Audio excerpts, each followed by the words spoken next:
Let's It give was you some so credit for that delicious. cocktail. It was I wish I amazing. could make it before you went out. It was the most amazing thing, really. So Great. we're just gonna look at each other. Yeah, just Okay. ignore me. Don't look at me on camera. Okay. Hugo is the man. Hugo is the man. Okay. Okay, so when you're ready. So we can get going. Yeah, absolutely. Carolyn, Yeah. so let's tell people how you and I met and how this whole Blues for the Balkans thing got going with Cameron and Shelton and the rest of the guys. Well, I think it all started one evening at the restaurant. That's right. And Toro. Toro. And And we down the just- stairs comes this beautiful woman, and I am by myself at the bar, and I have no idea what's going on. I'm just looking around. She's looking around, and we've got the orange, onyx bar. Beautiful, lit from internally. It's gorgeous. And this handsome man is at the bar. That's right. And we start talking. And he makes me an amazing drink. It was the absolute, what was it? So it was a little thing that I've been playing around with. It's basically a quince rakia based cocktail. So rakia is the sort of national spirit of the Balkans. It's kind of like a cognac or a brandy, but it's different types of fruit. So this is a quince brandy. We mixed in a little bit of mint, some lemon, raspberries. It was delicious. Remember the raspberries? Yes, and I a remember little the bit of raspberries. Kava on top of that. So we started talking. Yeah, you know what was beautiful about our conversation and what I took away with it and I remembered was when we were talking about the Balkans and the storms and the mudslides and how the people were suffering. Yeah. And we talked about suffering, the energy of suffering. Yep. And why is it that people that are suffering get hit with these catastrophes like floods and hurricanes like New Orleans and Katrina. And Katrina and all of that. And we connected. I believe this is when we really connected because we were saying that it's the energy. Yeah.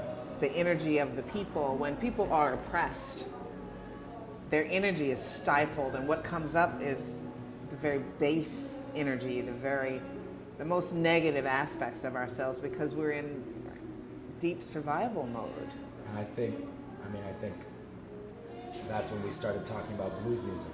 And that's when we started talking about blues. About blues music. Because Absolutely. I think that's the beautiful thing about blues music is that every culture in the world, whether you're Serbian, Bosnian, Croatian, if you're Korean, African Korean, American, Afro-Caribbean, European American, it doesn't matter. It doesn't matter. Everyone loses things. Yes. We all lose. Ultimately, we all lose everything. Yes. Ultimately, we do. We all lose everything. So I think the blues is such a powerful way to deal with that and to recognize our fragility as human beings and our connectivity as and human beings. It's important that we focus on that. One of the expressions that I have, I don't know if I created it or if I heard it somewhere first, but I found in my own life that out of my own fragility is where I discovered my strength. Yeah. It's where I was most shallow, where I was most fragile, is where the threads were strongest. And one of my favorite books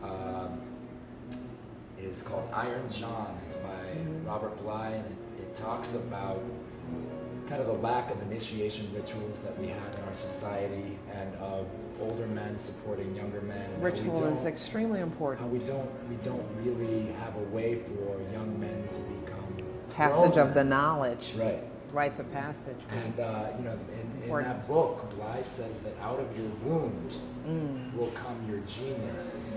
Yes. And you look at a lot of traditional societies that the big part of becoming a man was getting wounded, and they sort of had ritualistic scarring. Absolutely. But it was a scarring that didn't happen in isolation. A lot of young people today are getting scarred in isolation. Yes. Without the support of a community, so they don't know how to deal with the pain in a responsible way, and they don't know that the pain has an ending. And that's where blues music is a ritualistic way of dealing with the pain. It's an expression. If you look at, for example, the first scene, the first episode of the Roots miniseries, which is one of my favorite miniseries, one of my favorite It's television been programs. 35 years since I've seen It starts off with the initiation ritual. It Yes. starts off with the wrestler and with the scarring of Kunta Kinte. Oh, yes, it It does. starts Absolutely. in the village with It him starts in the getting- village. And that, to me, that is the only reason. But we that all he come from survived. villages. We all come from villages. And we all have our subcultures, our mini cultures, our micro cultures. And in that is where the distortion, I believe, takes place, because we get so fragmented and we don't understand that being fragmented is okay, it's a part of life. That life here in Earth School, or whatever you want to call it, is about you have suffering. But the beauty of it is you get to determine how long you suffer. Right. But the sad thing is that we're unaware of that. So it's one of the things that I loved about our meeting was that you touch that. You touch that within your own Serbian group. You touch that within Americans in New Orleans with Katrina.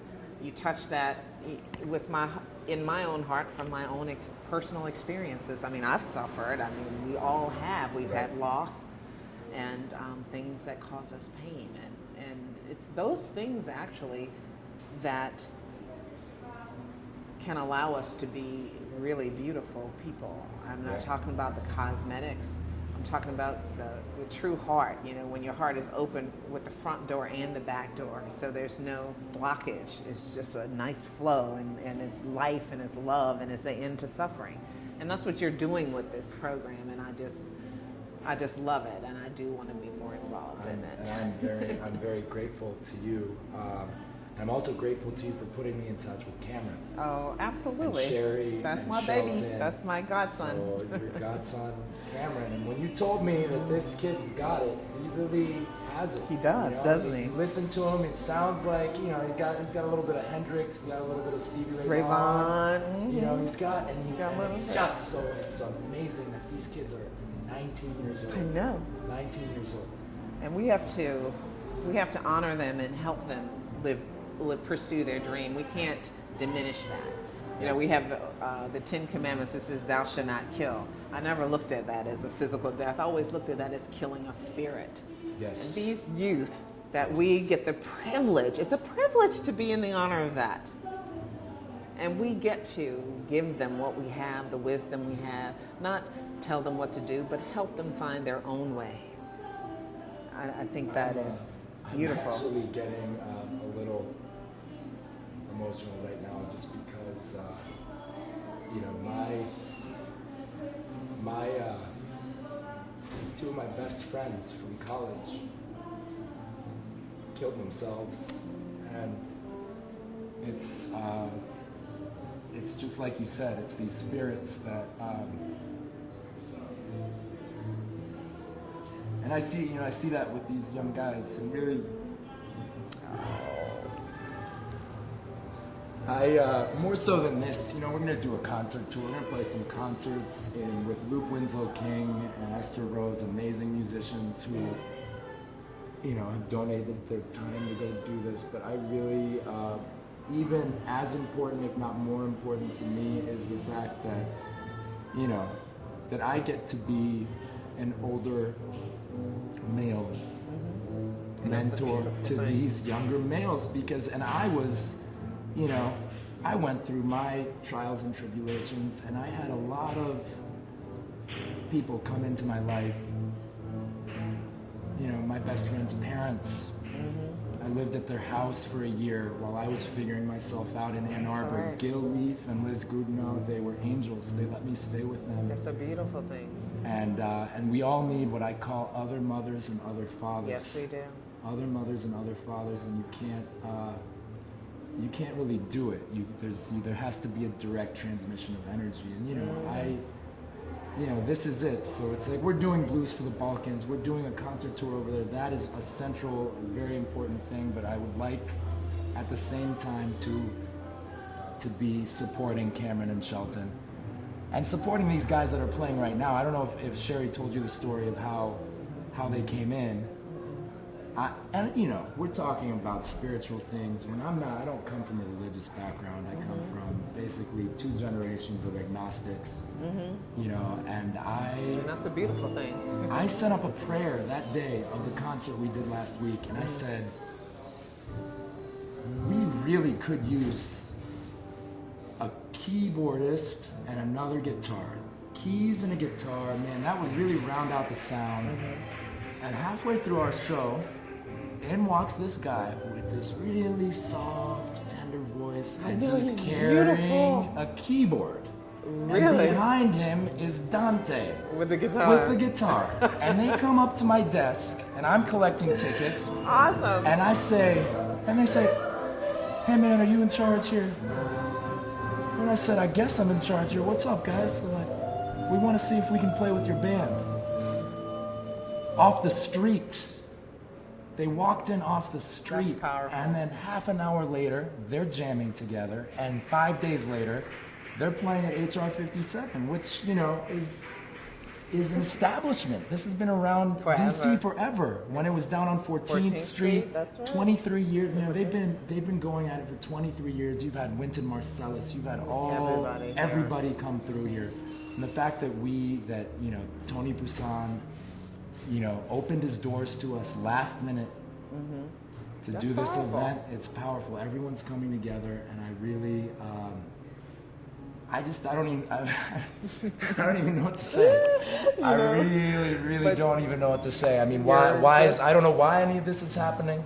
I was just a bartender a month and a half ago. Anything. When I met you, your energy was so beautiful and so warm. It just was incredible. I don't believe in coincidence.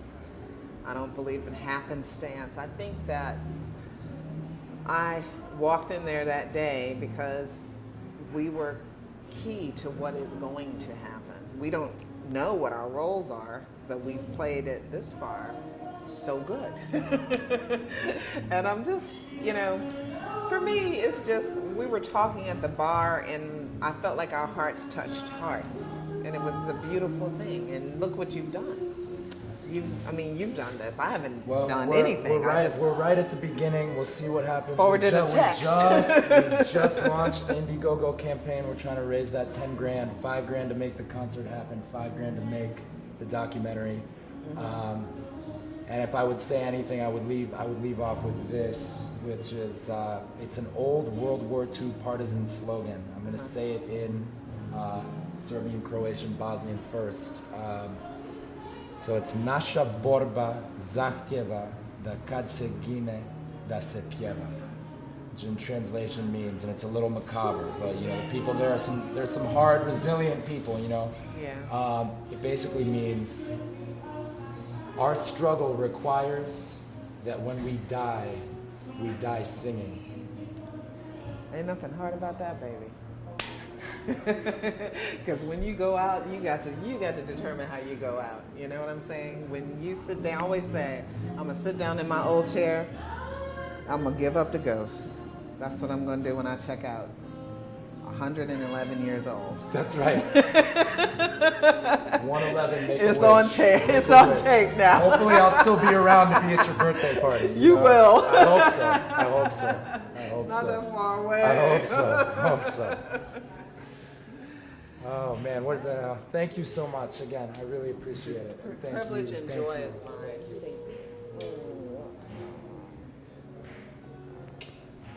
It's gonna be great. I honestly wasn't planning on crying. You know that. You You gotta. got me a little teary too.